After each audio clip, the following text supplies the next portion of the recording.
Base sa pahayag ni Coach Luigi Trillo, higit pa umano sa laban ng Meralco ang pagsabak ni Justin Brownlee at Ronde Hollis Jefferson sa kupunan para sa EASL. Banggit pa niya, nakikita umano nila ang pagkadismaya ng fans ng Gilas Pilipinas at si Coach Tim Cone ramdam ang pagkawala ni L.A. Tenorio at Jamie Malonzo, subalit may nakikita siyang player na posibleng mapunan ang pagkawala ng dalawang nabanggit. Tutukan po natin ang lahat ng yan, pero bago yan, pakisubscribe, like and share na lang muna para pareho tayong updated. Sa kasalukuyan ay usap-usapan ang pagsasama ni Ronde Hollis Jefferson at Justin Brownlee sa kupunan ng Meralco para sa EASL.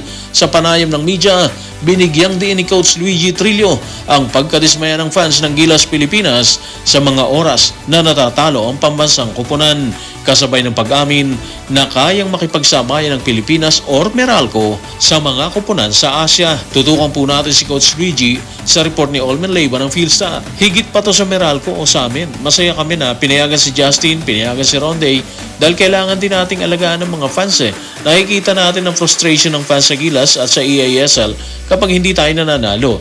Kung iisipin mo, kung pound for pound, kayang makipagsamayan ng Pilipinas sa kahit anong bansa sa Asia.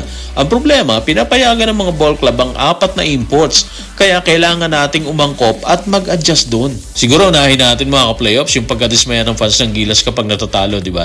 Totoo naman kasi ang nakikita natin problema doon mga ka-playoffs, katulad din na nakikita ng ating mga kababayan. May kulang talaga sa hanay ng Gilas Pilipinas. Kulang sila sa mga player na consistent sa 3-point area. Sa tingin ko yun yung wala tayo sa ngayon. Meron naman actually, no? Andyan si Calvin Optana na sobrang tulis sa PBA. Ang problema, hindi niya ma-maintain yun sa international na competition. Sa isang side, naunawaan natin yun. Iba naman kasi ang local sa international eh. Ang lalaki ng kalaban sa FIBA, di ba? Natatabunan talaga sila ng kalaban doon. Bukod dyan, mabibilis din sila kumpara sa hanay ng Gilas Pilipinas. So, ganun talaga mangyayari doon. Kulang tayo sa 3-point shooter, plus medyo mabagal ang galawan ng ating kupunan. Yun yung nakikita natin doon. Sa aspeto ng EASL, yung Meralco, may nakikita tayong liwanag dito kahit hindi siya 100%. Unang-una, magkasama yung magkaribal na si Justin Brownlee at si RHJ. Dito sa EASL, magkasama sila kaya asahan na natin na raragasa sila rito. Pangalawa, pareho silang may kakayahang ipanalo yung laban eh. Kaya sa tingin natin, posibleng may magandang resulta magiging kampanya nila dyan. Ang problema, ayon kay Coach Luigi, 4 na import pala yung pinapayagan ng EASL ha. Doon medyo mahirap yon. 2 sa Meralco laban sa 4 ng kalaban, di ba? Pero sabi nga nila, bilog yung bola. Tingnan natin kung paano kakamada ang grupo ni Justin at ni Ronde Hollis Jefferson sakaling may salang na silang 2 doon. Isang sigurado tayo mga ka-playoffs. Hahakot sila ng fans lalo na kung dito gagawin ang bakbakan. Curious kasi yung fans kung ano kayang ibigay nilang 2, di ba? Kung nakatakdang ipakita ni RHJ at Brownlee ang kanilang tika sa EASL, mainit namang pinag-uusapan ng magiging kapalaran ng Barangay Ginebra sa pagkawala ni L.A. Tenorio at Jamie Malonzo. Kaya nung makapanayam ng media, sinagot ni Coach Tim ang nasabing issue. Ibinahagi din niya ang inaasahan niyang player na posibleng kumamada matapos umalis ang 2 nabanggit. Narito ang kanyang paglalahad. Tutukan natin si Coach Tim sa report ni Paige Javier ng ABS-CBN News. Wala na kaming Jamie dito kaya ramdam namin yung kawalan. At halata naman na wala na rin kaming LA kaya may kakulangan sa liderato. Sa tingin ko maganda ginagawang pangunguna ni Stephen Holt sa ngayon.